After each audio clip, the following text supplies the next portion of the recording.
Alright, so in this video, pag-uusapan naman natin kung paano ba makapag-upload ng unlimited products and paano ba magkaroon ng system na by location, pwede ako makapag-set ng delivery fees. So, if you are going to look at my website, yung actual website ko na ginagamit ngayon, meron tong location na tab.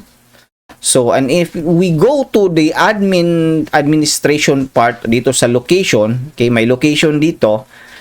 Sa location, pwede akong makapag-set ng deliveries by location. Okay? And yung products na pwede kong ma-upload dito is unlimited.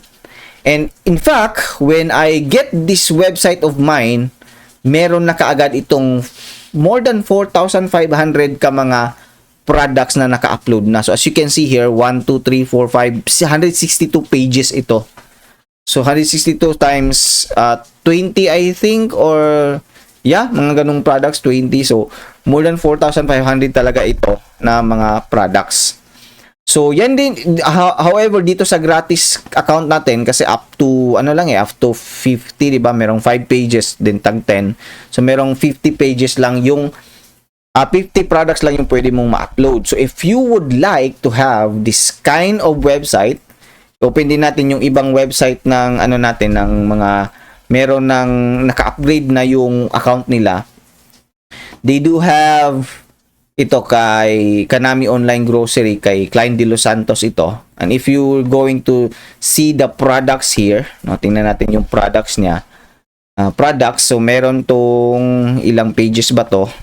476. So times 10, that's 4,760 products. So katulad ng kay Klein, yan din yung makukuha mong mga grocery products na i-upload natin sa website mo. And if you you can even upload more than 4,700 or even unlimited na yung products.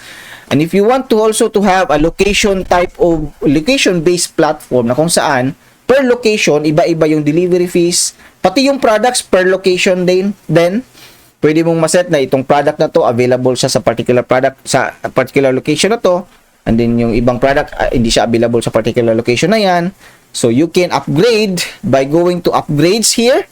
Okay? Upgrades, punta ka lang sa upgrades, din yung free upgrades, diniscuss ko na yan previously. And sa pinakababa, may paid upgrades. Choose paid upgrades here. Okay? So, itong upgrade number 1, ito lang yung parang upgrade ka lang doon sa makakapag-upload ka ng unlimited products. Pero kung gusto mo talagang meron kang sariling web hosting, meron kang sariling domain name, tapos 4,500 plus grocery products ay naka-upload na doon sa yung website, tapos unlimited, meron ding location-based platform, then you can go to upgrade number 2. Okay? So, yun lamang po ang mai-discuss ko sa video na to. I hope na magagamit mo talaga yung, kahit unahin mo muna yung gratis, and then if familiar ka na, and if you don't want to invite para dumami yung products mo, then you can go to upgrades by choosing upgrade number 2. Para dedicated talaga, hiwalay ka talaga sa gratis club store. Yung website mo is may sariling hosting, may sariling domain name. Okay? So, para iwas din sa mga complication, iwas din sa slow ng website, slow ng pag-load ng website mo, para at least mabilis yung process ng pag-order ng customer kapag ganon. So, head over ka lang doon sa admin account mo and go to upgrades. And sa pinakababa, may makikita ka ditong button that says see upgrades. Ayan, may button dito, choose paid upgrades here. Ayan, so basahin mo yan, tingnan mo lang, and then if you want also us na kami yung maghahanap ng customer para sa iyo, you can choose also upgrade number 3. Basahin mo to, let's talk about book as a call. Click mo lang to and you can see the details here kung paano naman gagawin to. Okay? So yan yung mga upgrades natin. I hope so na na-enjoy mo yung mga tutorial, yung training natin.